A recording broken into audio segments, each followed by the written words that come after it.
Hi folks, and welcome to this video on Frontier. Now, when laptop manufacturers started to actually make laptops for the home consumer market, I believe personally that it was a perfectly good way to sully the good name of a particular brand. And I'm not necessarily meaning brands who've just made desktop machines before. I'm meaning brands who've been making laptops and desktops. So for example, I would say Acer have kind of fallen foul to this. Hewlett Packard, Packard Bell, and yes, even my favourite, Compaq. Now, that isn't to say that those manufacturers didn't still continue making good laptops. Acer still do. But again, you actually have to go for the business ones. A laptop created for the home market, personally, in my opinion, is kind of just... the build quality isn't necessarily all that. But then again, having said that, in businesses, generally people who have laptops, I think, might have more of an idea how to use them. Whereas at home, you're going to have all different members of the family using the machines, of all different ages. Yes, you might respect it more because it's your own and you've spent a lot of money on it.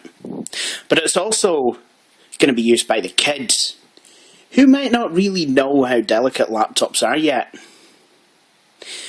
Also, it is true that to make laptops for the home market, manufacturers did actually cut corners.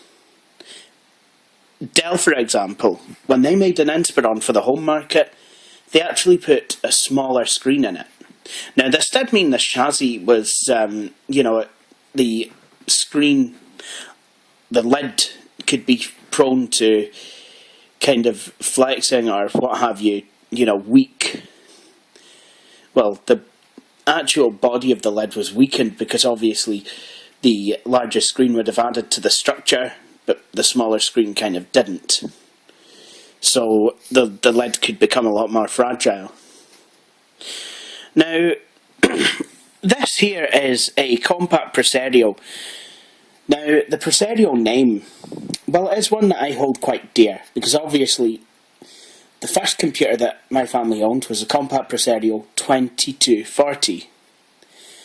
And, that was a fantastic machine. However, it was a desktop.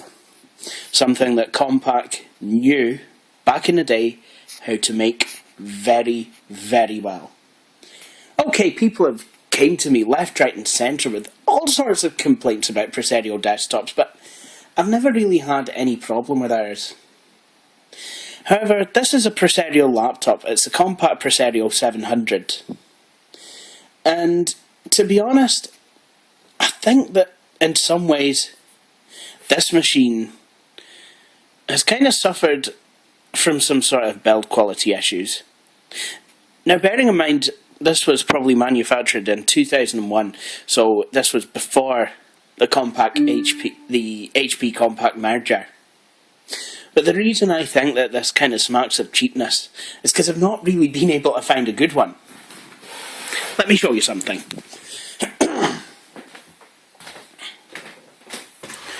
Here, on the top of my bookcase, I have another Compaq Presario 700.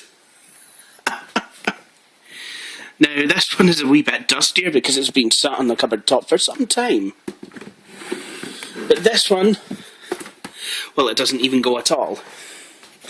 And to be honest, it's needing rebuilt. Now the one that I've just recently acquired, in the eBay ad, it's shown to be working. However, that doesn't mean to say that it's completely free of all problems. For example, underneath, I can't really lift it up and you'll see why. Where the hard disk normally is, there's actually a great big holio. Now, people who've been drooling over the bleeding edge of laptops, and yes, tablet computers, will know that the latest fashion going around is laptops whose screens will detach from the keyboard to enable it to become a tablet. The first mainstream example was the Asus Transformer. Samsung have started doing some. But, I mean, this is not a new phenomenon. I remember in 2004 seeing a desktop computer whose screen could be a tablet, but it always had to be near to the desktop machine. Now, this Compaq Presario 700, I don't think it was ever meant to be like that. But I'm just wondering. It's like those cars that you see the roofs being cut off and you've got a makeshift convertible. Oh dear. So this is going to need a wee bit of tender love and care. It should be quite easy, actually. There's a few screws. This hinge has kind of come loose, and so has this one. But I think it should be quite easy. You know, all it'll really take is a couple of screws, lash it down, it'll be fine. And the screen seems to be able to stand up under its own weight. In fact, it does. As soon as I get it, like, here, it's fine, but, so I am going to actually take this thing apart and actually sort it out. And it's quite good because I have had the other one apart, so I kind of, you know, I know how it goes together. And what I'm going to do, now that I've got two of these, I'm going to restore them both. One I'm going to keep for myself, and the other one I actually received from my friend Easy Posse, who wants it restored, and he said he's going to use it for his DJing. So I'm going to hopefully be able to piece that one back together. I've got a motherboard for it. I've got, you know, different bits for it, which I might actually borrow for this one, actually. You know, and then as soon as, you know, both machines are, you know, put back together, and hopefully I've got that one actually going, it should be fine. You know, I'll be able to get back to him. Okay, now, in the eBay ad, this one was seen to be working, so I'm not going to take the word for it. I'm actually going to go and try it myself.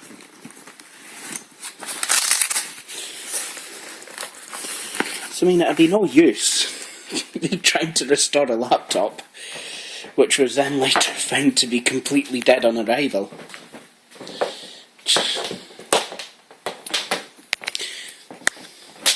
See, and I can already tell that from the design and from the way that these two machines have started to fail, that the screen hinges is where Compaq have really cheaped out. And to be honest, I'm really not too keen on criticising Compaq because, you know, they are one of my favourite makes, but at the end of the day, you know, I am a professional. I cannot be seen to be playing favouritism. Or, you know, I can't be playing favouritism. Right, this power adapter which fits perfectly well into the Armada E500, is not going to play ball with this. I'm going to need a lighter one. Now, maybe I'm being slightly unfair to Compaq. As some of you will know, I do have the Presario 2500, and that is, well, to be honest, it's in one piece, and it works. But that was post-HP merger, which normally spells disaster for Compaq. But I don't know. Even in the worst of stables, you do get one or two gems. You know, if you didn't, there wouldn't be any Triumph TR cars on the road, and there certainly would not be any Jaguar XJSs, I'll tell you that for free. But yet there seems to be quite a preponderance of them. So here's the machine connected up, and it is receiving power. So before we do anything, I think I will, give you a wee tour. Gonna start, I'll do it the way I usually do it.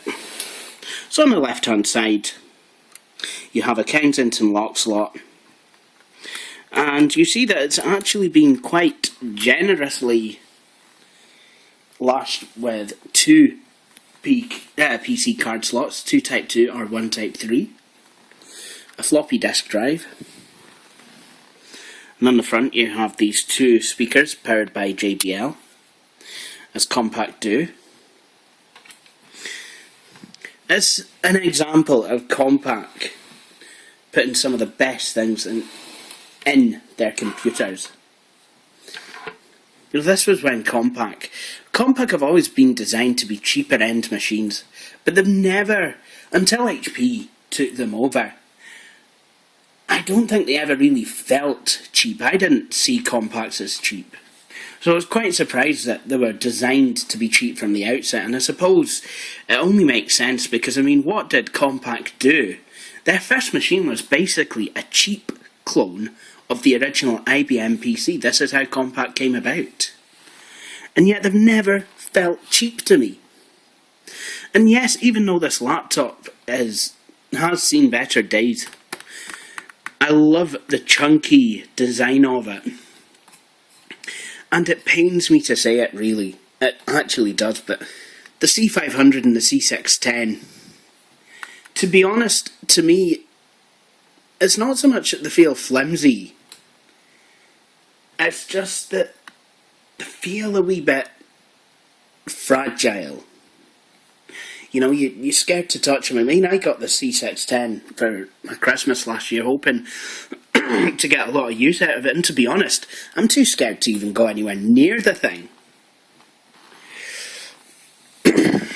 But, okay, on the right hand side, we have microphone and headphone sockets, a nice chunky looking DVD, ROM and CD writer drive, which is really quite generous. I think the other one only has a DVD-ROM.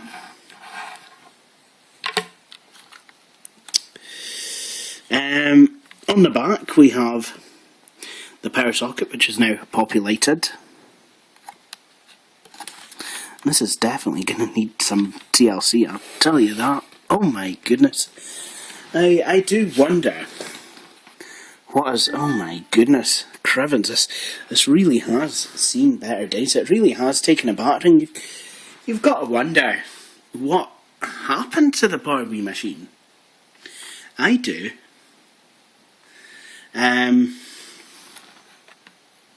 You've got, to be honest, I'm really starting to wonder.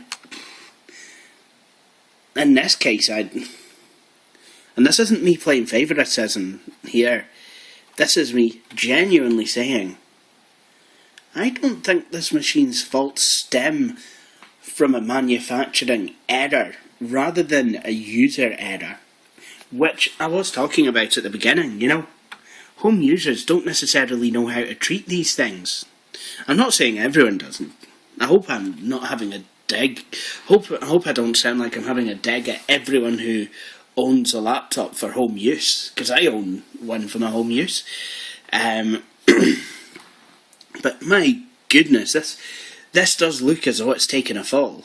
So, to be honest, the idea that it'll power up at all, you know, that surely should be a mark of how good the build quality is. Anyway, let's continue. We have a VGA port, video out port, to the left of that. To the right of the VGA port, we have an IEEE 1284 printer port. We have a PS2 mouse and keyboard port, 2 USB ports, something which I always admonish Dell on, well, not to them, but, you know, at the same time that Compaq made this, Dell were pumping out Latitude C500, C600s, C510, C610s, and they only had the one USB port on it. You know, and Acer, a year earlier, were even putting 2 USB ports on their travel mates, the 522s, the 230s, which actually came around about the same time as this. And then, obviously, if you bought the Compaq Presario with the optional distress look, like mine, you get this great big crevice. Nice. So, like I said, the eBay ad does show it powered up, as far as the Compaq logo anyway. So, let's see if it will. There is a light here that's showing that it's plugged in, and one here showing that the battery is taking charge. So let's power it up.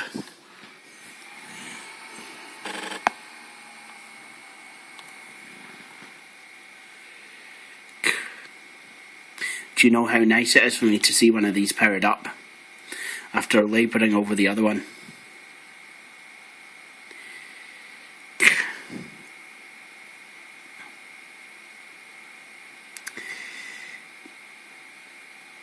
Well, part of me is now saying that I should probably strip this one down for parts and then put the parts in the other one, which has obviously got a much better case. The fact that my kitchen cupboards are full of motherboards and bits of Compaq Presario 700 kind of it makes me feel that the only real option I have is to proceed with this one. And anyway, even if I do, you know, it'll give me an idea of, you know, some of the hardware that's in it and, you know, how it should be once it's all sorted out. I will say, there is one thing going for this one, and the keyboard is, it feels fantastic.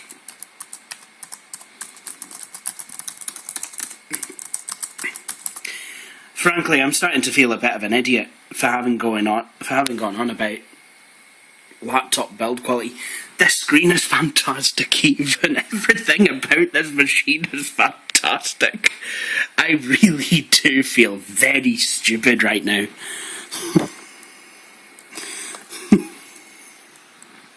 And you know, and this was me, right? You know, for anyone who thinks I play favourites with Compaq, this was me, really, being downright unfair to them.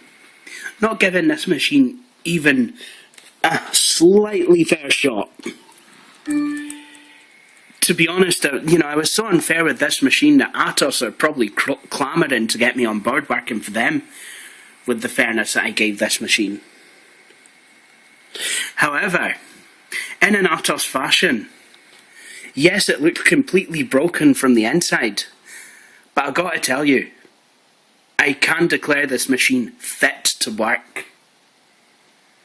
Or at least it will be, as soon as it's received a course of treatment by me.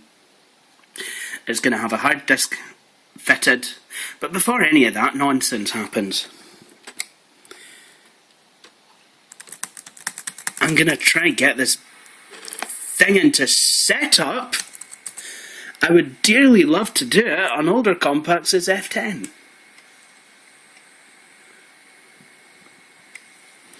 But this is going to actually be restored. I think it is going to be my next project. You know, after the C500 is done, which I believe it is. But before that, I do have a customer's laptop there to work on. Because it's work, that's got to take precedence.